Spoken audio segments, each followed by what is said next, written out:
Hey y'all. In 1896, a maximum security prison was opened in Tennessee to house the most dangerous of inmates. Built by the hands of prisoners themselves, the penitentiary has a dark and bloody history, a prelude to the multiple, sometimes violent spirits that are said to inhabit the buildings today. I'm going to let you know now that you should hang in there until the end of this episode, because the twist ending surprised even me. I'm Candace, and I'll be your guide.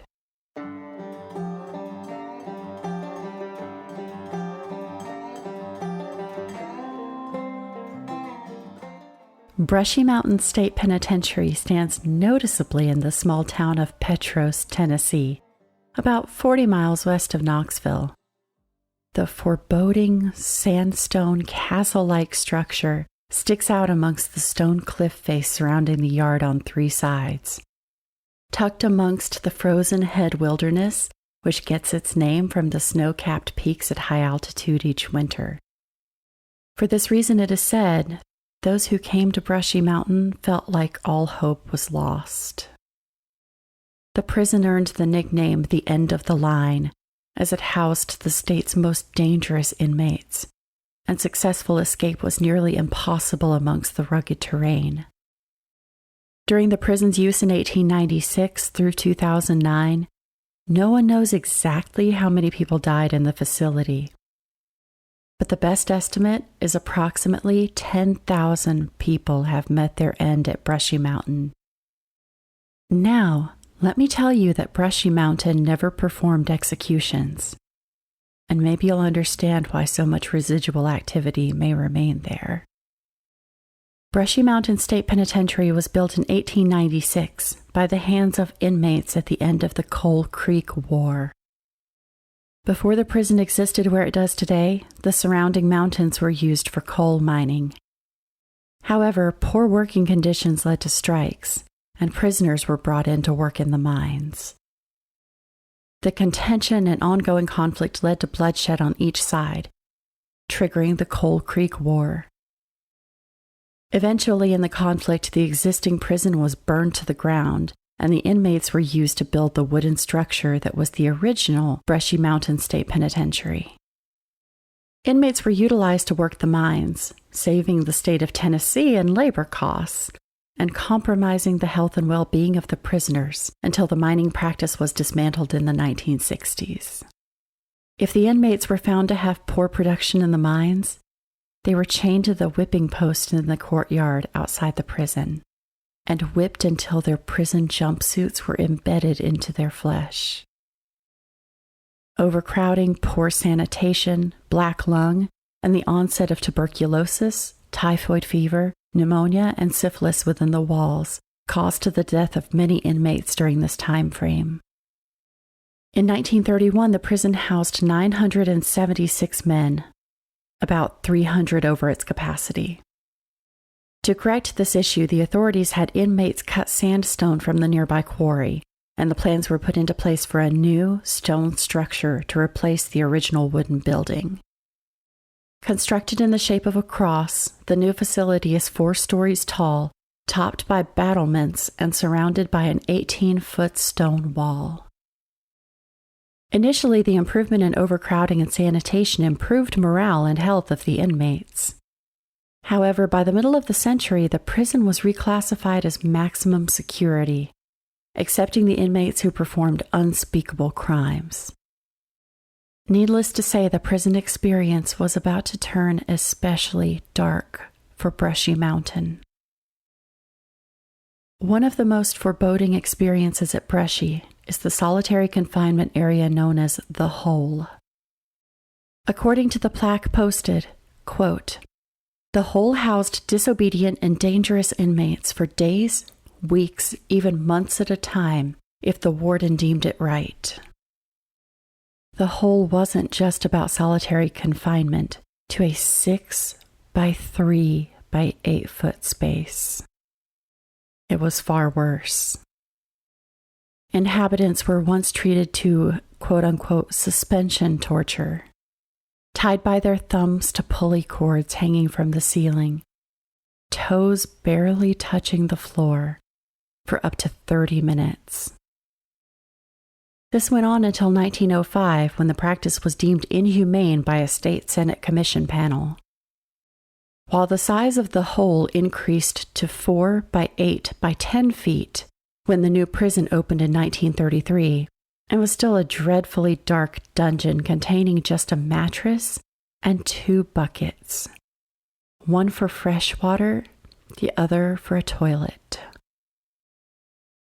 Oftentimes, the hole was kept in absolute darkness, and being somewhat underground, there was little ambient light.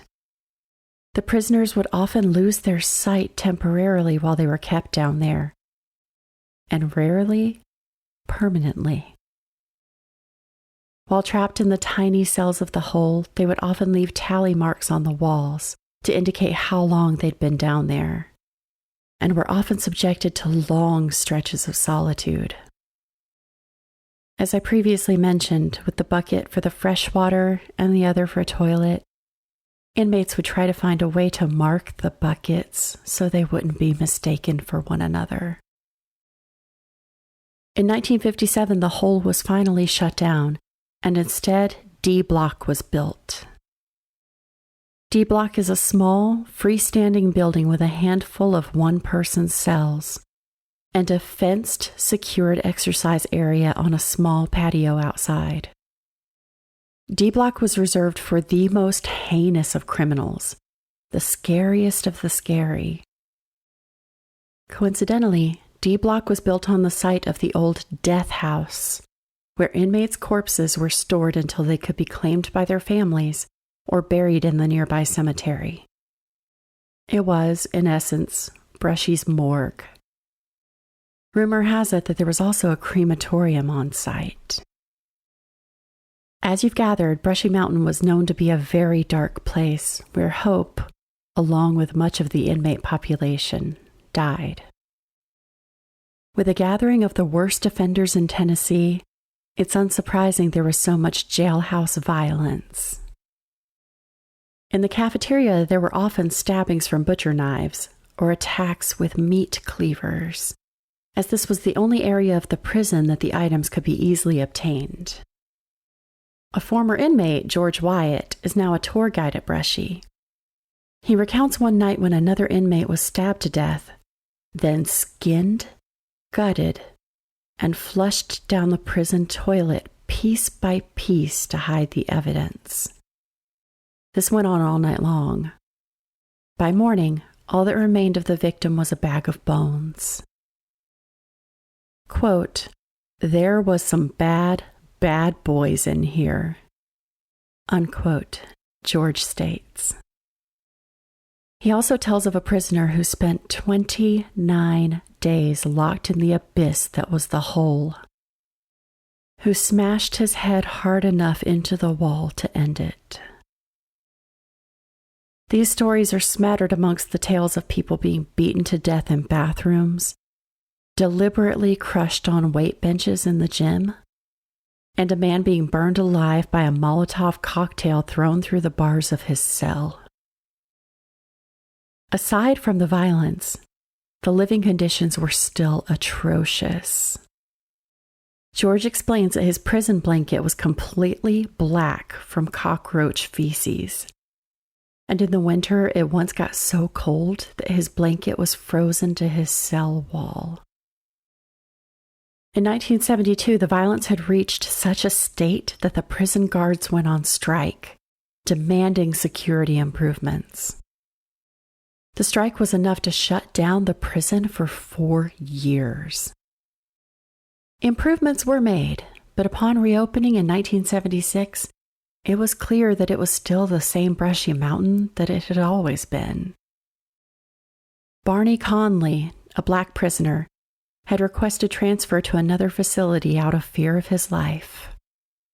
He wrote a letter to his attorney on January 7th, stating, quote, "We are being put in a position where we must attack others in order to ensure our safety," unquote. Racial tensions were running high between black inmates, which made up 55% of the inmate population, the white inmates, and the exclusively white prison guard staff. In 1982, these tensions erupted, and 7 white inmates armed with a .25 caliber pistol, a switchblade, and 6 shanks sawed out of their cells and took 4 guards hostage, stealing their keys. These inmates rushed to the 3rd tier where the prison segregated their black inmates and fired upon 4 of them in their cells. They killed 2 of the black men and injured 2 who managed to hide behind their mattresses, trapped in their cells. The 7 uprisers did eventually surrender to the prison medic, who was the only person who tried to stop the shooting. It was later determined that the gun had been smuggled in, but rumors were swirling about collusion between the exclusively white prison staff and the inmates. One guard, R.L. Potter, was forced to resign after failing a polygraph regarding his involvement. In March 1970, Brushy Mountain State Penitentiary's most famous inmate, James Earl Ray, had arrived. If you're unfamiliar, James Earl Ray was convicted of the assassination of Martin Luther King Jr. in April 1968 in Memphis, Tennessee. He was a reportedly well-liked but unadaptable inmate, attempting escape twice within his first 2 years at the facility. Finally, in 1977, he and 6 other inmates built a 16-foot-tall ladder made from salvaged pipe and scaled the wall of the yard. The FBI and U.S. Marshal Service swarmed into Morgan County, but it only took less than 3 days to locate the escaped prisoners. The aforementioned rugged terrain of the Frozen Head Wilderness meant that in less than 3 days, the group had only made it 8.5 miles away. The escaped inmates were found by the tracking hounds, cowering in the forest covered with leaves. A few years later, in 1981, 3 inmates attacked James Earl Ray and stabbed him 22 times in the former prison law library, which is now the museum. Some say that it was payback for the assassination of MLK, but others believed it was orchestrated by Ray himself for publicity and in hopes of receiving a new trial, as he claimed that his confession was coerced. Amazingly, he survived the attack and was transferred from Brushy to the state facility in 1992, where he died a few years later. As of 2008, Brushy Mountain was the oldest operating prison in Tennessee and remained so until it was closed June 11, 2009. All remaining prisoners and operations were transferred to the Morgan County Correctional Complex. The facility was reopened in 2018 under new ownership, which incorporated a distillery, museum, gift shop, and restaurant. They also offer tours and paranormal investigations. In late October, I did an overnight paranormal investigation at Brushy, so I could tell you all about it. But let's begin by talking about the existing paranormal encounters at Brushy Mountain. People report experiencing clanging bars, disembodied voices and whispers, someone breathing on their neck, and unexplained footsteps. Some report seeing a female apparition in some form in the courtyard near the whipping post. People often report seeing shadowy figures, and sometimes apparitions that look like people. Sometimes entities have been seen that don't appear to be entirely human, such as a creature that appears to creep along the floors, and another that has been described as part man, part goat, with cloven hooves. Supposed demons have also been encountered at Brushy Mountain. The most frightening reports are those of being physically attacked while at Brushy. Some people have reported being touched, pushed, scratched, or even choked while visiting. Others have sometimes gotten physically ill while attending. Nausea is commonly reported. Generally, most of the paranormal experiences reported are focused in the hole, the cafeteria, the auditorium, which is the former hospital ward for Brushy Mountain, and the third floor where the racial uprising attacks took place. But the gymnasium, laundry room, and D block are often said to also be hotspots for paranormal activity. One of the more interesting paranormal experiences I found in my research was the person who provoked the spirit of James Earl Ray. They went to his former cell in the prison and played a recording of MLK's "I Have a Dream" speech.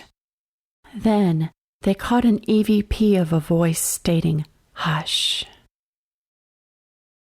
If you're unfamiliar with EVP, it stands for Electronic Voice Phenomenon, and is the experience of using a recording device to detect voices that were not audibly present in the moment. I wish I could say that we had some of these incredible experiences while at Brushy Mountain, but honestly, there wasn't much.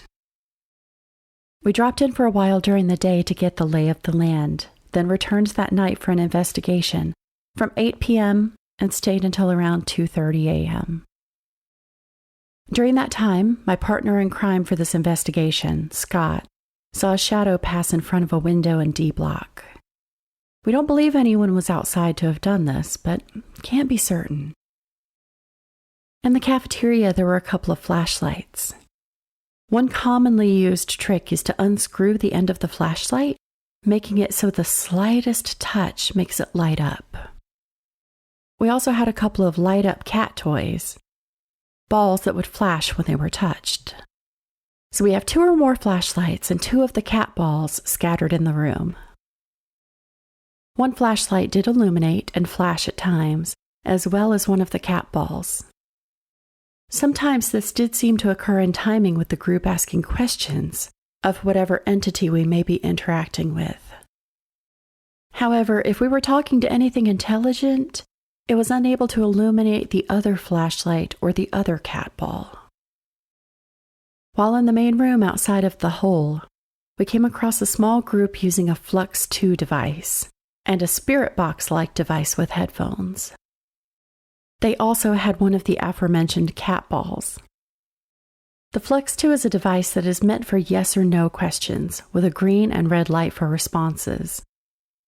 According to the Flux 2 website, it senses minor change in environment, like motion, temperature, and distance. It did respond with lights and sounds when I approached it to place an EMF reader next to it. In theory, the electromagnetic field in an area will change when a spirit is nearby. EMF readers also detect electricity and electrical components, and honestly, this one wasn't very sensitive. The most response I could get from it was placing it near my phone to get it to light up even a little bit. With the EMF detector next to the Flux 2 and the cat ball, the group asked questions of a spirit they were calling Calvin. The EMF detector didn't activate at all during this time. The woman wearing the headphones for the spirit box device was stating aloud things that the supposed entity was saying. That, call me cynical if you like, one person wearing headphones and reporting results to a group is far from objective. It's worth mentioning that at one point outside of D Block, another investigator unexpectedly vomited. There were a few complaints of nausea amongst others at various points in the night. The entire experience at Brushy Mountain was tainted by the fact that they allow so many people in for the paranormal investigations at a time. It is a big place, but there were roughly 80 people there, and it was constant sensory pollution. Throw in multiple spirit boxes loudly and constantly chattering, and it was nearly impossible to do any EVP work wherever we went, which is what I wanted to focus on. Overall, the investigation was a positive experience, allowing me to discover and really get to know this place with such an incredible and dark history. I'm happy to have gotten the opportunity, and I'm sure that a less skeptical person would have gotten far more from the experience than we did. There was no shortage of, I sense, I feel like, I think, stories and experiences. I was just looking for something a little different. I wanted more objectivity. I hope to go back to Brushy Mountain State Penitentiary in the future with a private group to get the experience that I had hoped for.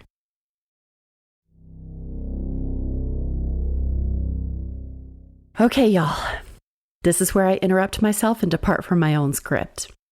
I had this episode written out entirely, talking about my lackluster experience at Brushy and how I wish that we could have experienced something while we were there. Anything. Something solid, not easily debunked, that really convinced us that there were spirits at Brushy Mountain. Well, I got it. It was just a week after our visit. In preparation for this episode, I listened to all of the audio recordings I took on my digital voice recorder. Hopeful for an EVP, but expecting nothing since the trip honestly left me feeling disenchanted. Y'all, I could not have been prepared for what I was about to hear. Is this where she said not to go?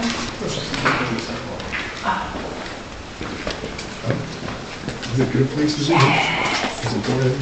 Yes. We'll just lock our asses in here. All this stuff. In the recording, we are walking from one area of the auditorium, the prison's former hospital ward and a known hotspot, into a small room in the back near some cells. You'll hear me ask, is this where she said not to go? And Scott reply, no, she said don't go in the cell block. And I replied, oh, in return.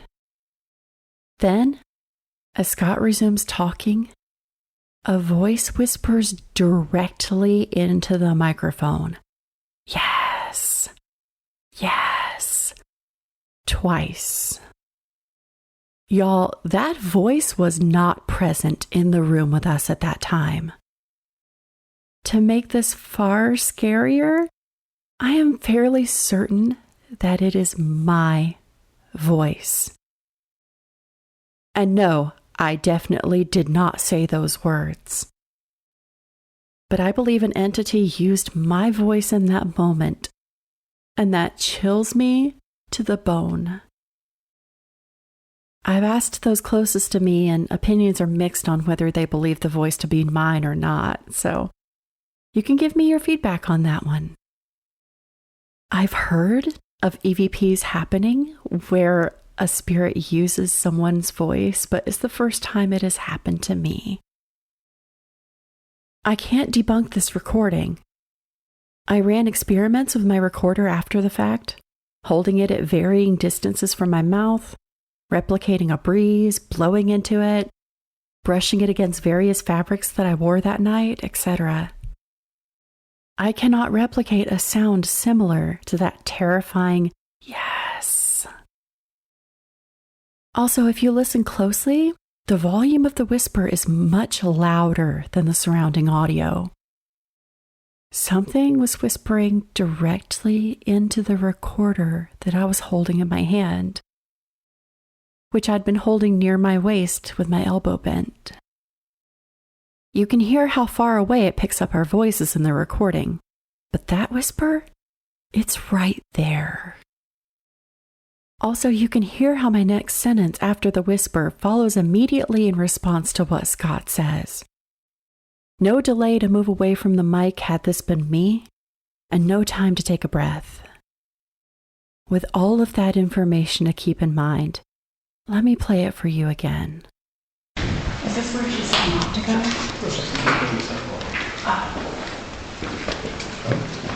Is it good places? Yes. Is it going? Yes. We'll just lock our asses in here. All this stuff. Well, y'all, now that you've heard the history and experiences at Brushy Mountain, let's talk about it. Man, Brushy Mountain is a fascinating place. The history is so dark and so interesting. Seeing the yard behind the prison shows me just how inescapable it is. I'll make sure to include some pictures of that. But it really is just completely steep cliff facing or rugged mountains immediately behind the yard. Also in my research, I uncovered the story of Geronimo. He was a deer that was the inmate's pet. When he was young, he fell off the cliff facing into the yard, so that's how he got his name. But they kept him and fed him and loved him, and he stayed there for a long time until they had to send him to Nashville with some prisoners, and he didn't thrive there the way he did at Brushy. But I thought that was a precious story. So aside from James Earl Ray, there were other less famous but still kind of notorious inmates, like the fast food killer who killed 7 people while robbing a Captain D's, McDonald's, and Baskin-Robbins in Tennessee. Also Byron Low Tax Looper, who, legally changed his middle name to Low Tax because he was a politician. But he quickly was under investigation for corruption after getting his post. And when he got the chance to run against a popular incumbent for the Senate, he decided that his plan was to shoot his opponent in the head. So he ended up at Brushy. Speaking of James Earl Ray, he was stabbed 22 times. How could anyone think that that's publicity? Once is publicity. 22 is attempted murder, and I don't even know how he survived that. That's a crazy theory to me. He ended up dying of hepatitis C, and I was really trying to find out if that was a result of the blood transfusion that he received once he was transferred to Nashville. I saw some speculation about that, but nothing confirming whether he already had it or got it as a result of the transfusions. Because that was the days before the blood testing of donated blood was so common, so this unfortunately happened sometimes. Initially, when I heard about Brushy, I discounted the idea of how many people died there, because how could 10,000 people die in a prison if they weren't being executed? But then when you think about the number of infections, pneumonia, typhoid, TB, syphilis, etc., plus working all day, every day in the mine, and if you don't work hard enough in the mine, you get lashed with thick leather straps and you don't get any time to rest? Well, of course people died. Conditions at Brushy were so bad that they were commonly compared to the Siberian prisons of the Soviet Union. To add just a little bit of clarity to the racial turmoil, there was only one black family in the county at that time. The roads around Brushy are winding and mountainous, and it made it tricky to commute to the area. So the 100% white staff may not have been so much by design. It could have just been the demographic of the area that was surrounding the prison. But of course, that's entirely possible.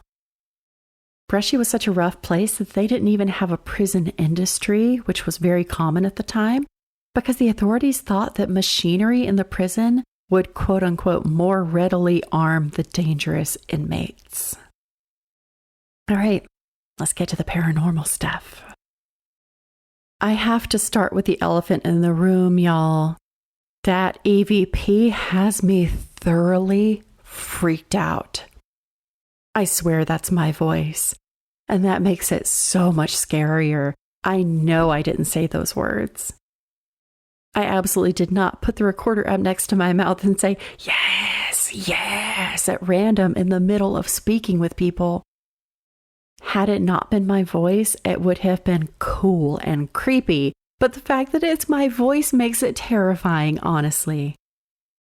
To make it even better, I wasn't even recording on purpose. I thought that my recorder was off as we were transitioning between the rooms there. In order to record, you have to slide up a button on my recorder. And I assumed it was just an accident until I got that terrifying EVP. And now it makes me wonder if maybe I didn't accidentally turn it on. Maybe somehow else it got turned on. I really wanted to do a lot more EVP work at Brushy. But again, there were so many people. It was so peoply. And that made it so loud. In almost all of my recordings, all you hear are people talking that were present in the moment and in the surrounding areas. The only way that I got that quiet area for the EVP that I did get was because we had separated into very small groups and spread throughout the old hospital ward. But until I heard that EVP, I was feeling disappointed with my experience there. I wanted objective evidence, not something easily or immediately debunked. I really wanted to give credence to the cat balls and the flashlights in the cafeteria, but it's tricky. Or in the hole when, quote unquote, better technology, the EMF detector didn't respond. But of course, it's absolutely maddening because we don't even know if EMF does pick up spirits. All of this is our best guess. Everything. Any sort of paranormal, quote unquote, science is our best speculation at the time. So the EMF detector not picking up, does that mean anything at all? I don't even know. I think this trip made me hate spirit boxes. If you don't know what a spirit box is, it's a little radio wave device. And in theory, spirits can manipulate the radio waves to make it say words. But these things chatter constantly. They're noisy, they're really hard to understand in this stiff robotic voice that isn't very conversational. And honestly, it bothers me when people try to interpret what they said and you're thinking, all right, that box did not just say that. Why are you telling a group of people that that box said that? Again, it's human influence, and too much human influence ruins any objectivity. At Waverly Hills back in the day, I used an Ovilus device, which is the same concept, but it doesn't chatter endlessly. And at the time, I was really impressed with how it seemed to respond frighteningly appropriately. But, Waverly Hills is an episode for another time. There were a lot of subjective experiences at Brushy, which I'm sorry to dismiss in this episode, because that is absolutely what you look for with your own encounters. In all of my experiences, they've been heavily subjective because when you feel something, when you know something yourself that you can't prove to other people, that doesn't mean it didn't happen. But when you're in a group this big, it doesn't mean as much if you tell me that you feel a presence to your left. But again, when you're alone, at home, and you feel a presence to your left, that matters. I guess it's just the dichotomy of paranormal, or maybe just me being cynical. I don't know. I just wanted more objectivity from the visit. But overall, the experience was incredible. This EVP thoroughly freaks me out, and I really want to get back to Brushy Mountain. As always, I want to know what you think. Do you guys think that's my voice in the EVP? Is Brushy the kind of place that you want to go? I do want to return with a private group, so let me know if that's something you'd be interested in. As our investigation came to a close and we thought we didn't have any paranormal encounters, late into the night things got pretty silly. I swear they started out serious, but they didn't end up that way. I've included some outtakes after the ending music for this episode. A little comic relief, I guess. You can find plenty of Brushy Mountain photos from our trip on the pod's Instagram and Facebook at Obscure Appalachia. Please feel free to email me your own paranormal stories to obscureappalachia@gmail.com. You know the drill. If you enjoyed the episode, please subscribe and leave a review on your podcast provider so more people can find me. Thank you so much to everyone who's already left a review. You guys are the best. On that note, if you want to share the podcast with friends and family, that's awesome too. Thanks, y'all. Until next time.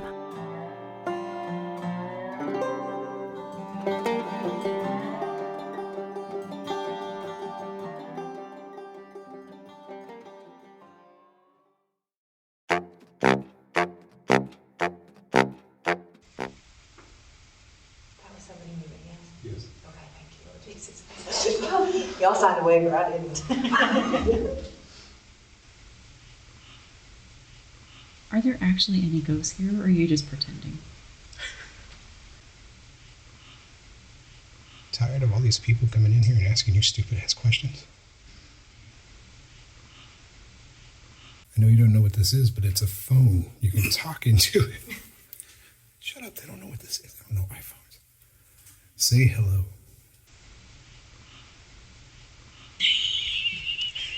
Were the nurses hot? Jesus.